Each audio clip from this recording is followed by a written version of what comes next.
এমনি শাহজাহান লিখেছেন, আমি সাগরে ছোট্ট একটা স্পিড বোটের কাজ করি, সকালে ফরজ পড়ে যাই, আবার উপরে এসে মাগরিব পড়ি, জোহর আসর কি কসর পড়লে হবে? সাগরে ছোট্ট যে স্পিড বোটে কাজ করে সেটা কত দূর যান আপনি গভীরে, এটা সফরের দূরত্ব হয় কিনা? 10 মাইল 20 মাইল যাচ্ছেন, এর বেশি তো যাওয়ার কথা না, তাহলে সেক্ষেত্রে আপনি কসরের নামাজ পড়ার কথা না, সেখানে পুরো নামাজ পড়বেন এবং মুসাফির হিসাবে যে সুযোগ সুবিধা থাকার কথা সেগুলো কিন্তু আপনি পাবেন না, কারণ আপনি সফরের দূরত্বে কিন্তু যান নাই। এরপর এমডি ইলিয়াস হোসেন আপনি লিখেছেন, মসজিদে গিয়ে দেখি যে জামাতের কিছু সময় বাকি আছে, সেক্ষেত্রে একা একা নামাজ পড়ে চলে আসলে গুনাহ হবে কিনা? মসজিদে গিয়ে যদি দেখেন জামাতের সামান্য কিছু সময় বাকি আছে, তাহলে সেক্ষেত্রে আপনি জামাতের জন্য অপেক্ষা করবেন, একা একা নামাজ পড়ে আসবেন কেন? যদি আপনার কোনো যানবাহন ছুটে যাবে মনে হয়, এরকম কোনো আশঙ্কা থাকে, তাহলে সেক্ষেত্রে আপনি কাউকে সাথে নিয়ে জামাত করে আসতে পারেন, ছোট্ট করে পার দিয়ে, মূল জামাতের উপর কোনো প্রভাব সৃষ্টি করবে না। আর না হলে একা একা নামাজ পড়ে আপনি চলে আসতে পারেন, যদি এরকম কোনো ওজোর থাকে। প্রায় এরকম করেন আপনি ঠুনকো অজুহাতের ভিত্তিতে, সেরকম করলে সেটা অবশ্যই জায়েজ হবে না।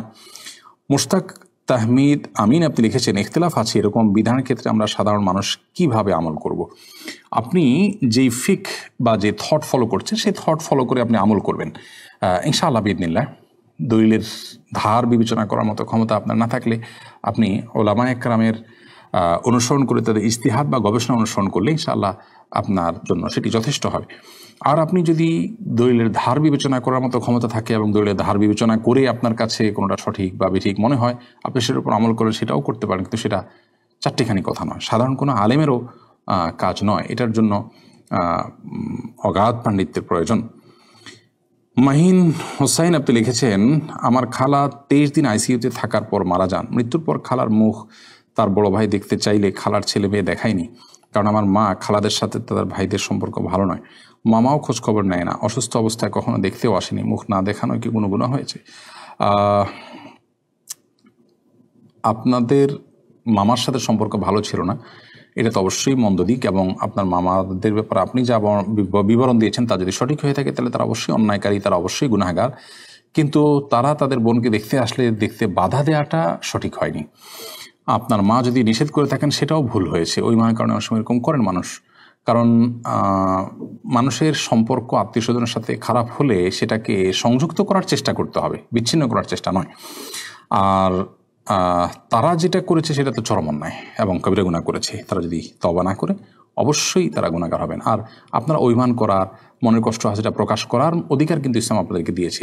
তারা অন্যায় করতে থাকবে আর আপনারা শুধু তাদের প্রতি আপনার সম্প্রীতির হাত বাড়িয়ে যেতেই থাকবেন, আমি সেটা বলছি না। আমি বলছি যে তারা যে এসেছে, আপনারা আপনাদের মনে কষ্টের কথা জাহির করলেন, বোঝালেন, প্রকাশ করলেন, এটুকুই যথেষ্ট। কিন্তু একেবারে মুখ দেখাতে দিলেন না, তাহলে সম্পর্কটা তো আরও দূরে চলে যাওয়ার জন্য কারণ হলো, তাই না? তো সেই চেষ্টাটা না করলে ভালো ছিল। তামান্না আপনি লিখেছেন, আমার ফুফু মারা যাওয়ার আগে ওসিয়ত করেছেন বাবার বাড়িতে কবর দিতে, ওনার ছেলে মেয়ে দেয় নাই, এখন ওনার কবর নিচের দিকে ডেবে যায়, এটা কি ওসিয়ত পূরণ না হওয়ার কারণে এখন করণীয় কি? না, এটার সাথে ওসিয়ত পূরণ না হওয়ার কোনো সম্পর্ক নেই। মৃত ব্যক্তি যদি কোনো ওসিয়ত করেন, সেটা যদি ভ্যালিড ওসিয়ত হয়, ভালো বা বৈধ ওসিয়ত হয় শরীয়তের দৃষ্টিকোণ থেকে, তাহলে সেই ওসিয়ত পূরণ করাতে কোনো অসুবিধা নেই। আর যদি সেই ওসিয়তের শরীয়তের দৃষ্টিকোণ থেকে সেই ওসিয়তের বৈধতা না থাকে বা সঠিক ওসিয়ত না থাকে, তাহলে সেক্ষেত্রে সেই ওসিয়ত পূরণ করা আবশ্যক নয়। কিন্তু ওসিয়ত পূরণ করা না করার সাথে কবর ডেবে যাওয়ার কোনো সম্পর্ক নেই। এই কবরকে যাতে ডেবে না যায় তার জন্য ব্যবস্থা গ্রহণ করা যেতে পারে। আর যদি এটা কবর ভেঙে নদী ইত্যাদিতে বিলীন হয়ে যাওয়ার আশঙ্কা থাকে, সেগুলো এটাকে স্থানান্তর করে কোনো কবরস্থানে নিয়ে দাফন করতে হবে। জান্নাত আক্তার আপনি লিখেছেন, আমার ঠিক আগের মতো পড়াশোনায় মন বসে না, এখন আমার করণীয় কি?